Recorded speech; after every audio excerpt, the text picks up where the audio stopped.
ఒక పెళ్ళుంటే నేను ఆ పెళ్లికి పోయింటి. మన లీడరు మాజీ ఎంపీ మన్న శ్రీనివాస్ రెడ్డి గారి సోదరుడి కొడుకు పెళ్లింటి పోయింటి. నేను పోయేటప్పుడు ఆయన ఆడ జర ఫోన్ బంద్ చేయరాదరా వెళ్ళింది. పోయేటప్పుడు ఆయన కారు ఆ ట్రాఫిక్ జామ్, రోడ్డు చిన్నగా ఉన్నదే, ఆ రోడ్డు 100 బండ్లు అయిపోయినాయి, ట్రాఫిక్ జామ్లో ఇరుక్కపోయినాం. ఇరుక్కుంటే అక్కడ ఒక షాబాద్కి సంబంధించిన ఒక తమ్ముడు ఆయన పక్కకే ఉన్నాడు, బండి మీద ఉరికొచ్చిండు. అన్నా బాగున్నారా అని పరిచయం చేసుకుని పలకరించిండు. బాగున్న తమ్మి మీరెట్లున్నారు అన్న. ఒక్కటే మాట అన్నాడు, అన్నా కేసీఆర్ పోయినాక మా షాబాద్కు కలవైంది, మా చేవెళ్ళకు కలవైంది. కేసీఆర్ ఉన్నప్పుడు మా షాబాదు, మా చందనవెల్లి, మా సీతారాంపూర్ అంటే ప్రపంచవ్యాప్తం చేసిండు, ప్రపంచం మొత్తం తెలిసేటట్టు చేసిండు. మేడ్ ఇన్ చేవెళ్ళల తయారైన బ్రహ్మాండమైన రైలు డబ్బాలు ఇలా వందే భారత్ పోతున్నాయి. చేవెళ్ళల తయారైన, షాబాద్ లో చందనవెల్లిలో తయారైన కార్పెట్లు ఇవాళ సిలికాన్ వ్యాలీ పోతున్నాయి.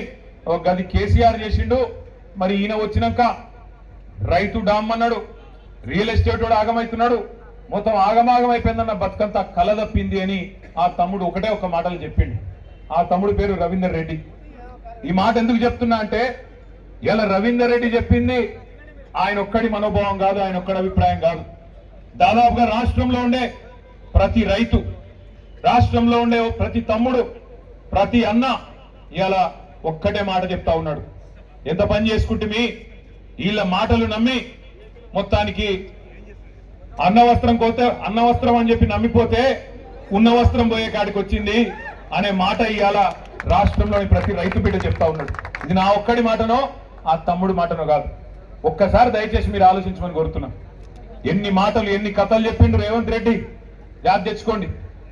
డిసెంబర్ 9 నాడు నేను వస్తూనే ఉన్నా, వచ్చి రాగానే మొట్టమొదటి సంతకం సోనియా గాంధీ జన్మదినం నాడు ఒక్కటే సంతకం పెట్టి 2 లక్షల రుణం ఎత్తేస్తా. ఇప్పటిదాకా లోన్ తెచ్చుకున్న వాళ్ళని ఉంటే అర్జెంట్ గా బ్యాంకు ఉరికి 2 లక్షలు తెచ్చుకొని తమ్మి నేను కడతా, సోనియమ్మ మీద ఒట్టు అని చెప్పి ఆ రోజు సోనియా గాంధీ బర్త్డే అని చెప్పి సెంటిమెంట్ కొట్టిండు. 2 లక్షల రుణం అన్నాడు, సోనియమ్మ మీద ఒట్టు అన్నాడు. తర్వాత డిసెంబర్ 9 నాడు సావు కబురు సల్లగా చెప్పిండు. ఇది అయ్యేటట్టు లేదు, నేను సెక్రటేరియట్కి వచ్చినా ఇడా లంకె బిందెలు ఉంటాయి అనుకున్నా, లంకె బిందెలు లేవు, ఖాళీ కుండలే ఉన్నాయి అని మాట్లాడిండు. నాకు తెలియక అడుగుతా, మీరు చేవెళ్ళలు బాగా హుషారు, ముందే మీరు చెప్పాలి నాకు, లంకె బిందెల కోసం ఎవడు తిరుగుతాడే? ఎవరు అర్ధరాత్రి గడ్డపారలు పట్టుకొని, తటపారలు కప్పుకొని, నెత్తి మీద తువాలు చుట్టుకొని, ఎవడు తెలియని దొంగరాత్రి ఎవడు తిరుగుతాడు లంకె బిందెల కోసం? ఎవడన్నా ముఖ్యమంత్రి అంటాడు ఆ సెక్రటేరియట్ పోయి ఇక్కడ లంకె బిందెలు ఉంటాయి అనుకొని వచ్చినా లేవు, అన్ని ఖాళీ కుండలే ఉన్నాయి, యాడికి వెళ్ళి చేయాలి?